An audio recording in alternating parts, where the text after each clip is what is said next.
what I want you to consider is thinking about what Paul calls in Ephesians 6 in verse 17, the helmet of salvation. Put on the helmet of salvation. Protect your mind. Have a good conscience before God. Think about that concept, that there is great confidence in having our heads, our minds protected. You would hate to go into battle. You would be very nervous and anxious and would not fight well if you had to go into battle without a helmet. You just wouldn't do good. You wouldn't fight well. You would be worried. You would be overprotective. Try playing football without a helmet. Try batting against a 90-mile-an-hour pitcher without a helmet. Our minds have to be protected in battle. So Paul says, put on the helmet of salvation. What I want you to do is consider 1 Peter 3 and verse 21. Notice the connection that Peter says there between our salvation, when he says, now baptism saves you. It's not the answer, it's not the removal, of the filth of the flesh. It's not a ritual, physical cleansing. See, the Jews did that already. The Jews had these rituals where they cleansed themselves to appear before God and those kind of things. But here he says it's not a physical cleansing, but it's instead a spiritual cleansing. It's a cleansing that is an answer to God, a pledge to God, a commitment to God for a good conscience. So if you want to have a good conscience, if I want to have a good conscience before God, I will simply obey everything He's told me to do. Which, in order to become a Christian, in order to be saved from sin, we have to obey Him in baptism.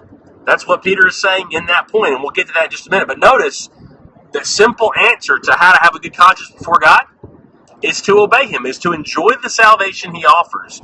Not a salvation that we earn, but rather a salvation that we receive and we accept when we meet His terms, which is obedience. So, that's what Paul says. Put on the helmet of your salvation. It will protect your mind. It will give you a clean conscience, knowing you are in right standing with God. Now, to that verse quickly, 1 Peter 3, verse 21.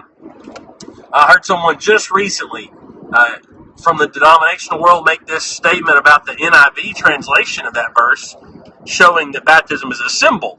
But if you actually pull up your closest New International Version, the NIV, if you'll pull that up, or maybe pull it out if you have a physical copy, you'll notice that it says this water symbolizes baptism. What the water is he talking about? The Noah, 8 souls saved by water, by the flood. So did you catch that difference? They claim that the baptism is the symbol, that it's symbolized by baptism. But what Peter actually says is, this moment when 8 souls were saved by water, the NIV says, this water now symbolizes baptism. So the symbol is Noah and the flood, and the true form, the true thing that it's pointing toward, the symbol is pointing toward, is our baptism, which he says now saves you.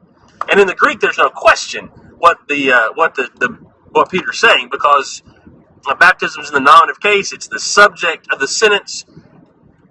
It now saves you. It's clearly connected to baptism, not to the symbol. That symbolizes that part, or a like figure. That's an adjective, and so NIV translators just turn it into a verb, which is fine. That has to be done sometimes. But I think that's powerful. That they want to try to lean on this translation, and yet the translation actually is a better picture of what happens, and they misrepresent that, because baptism is not the symbol of salvation. It's not the symbol of being saved by water, but rather, when Noah and his family were saved by water, it's a symbol toward our baptism, which now saves us. Now, we know that baptism, it is sort of a symbol, and that it corresponds with Christ's death, Romans 6, 3, and 4, which furthers the case of its necessity. But it's a powerful thought.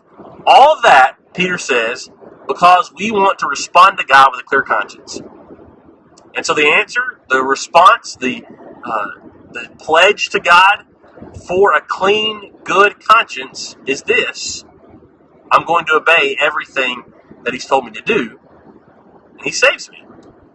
So, thanks for joining in, Wes. I see your comment. I'll try to get back on and read it when I'm not driving. thanks for that. If you're watching the replay, check out Wes's comment here.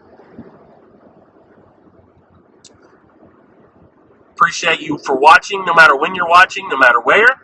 And hope that you will consider what God's Word has to say about how to obey Him and how to have that clean, good conscience before Him. So thanks for watching.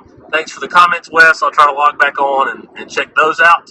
And hope you have a great day, a great weekend.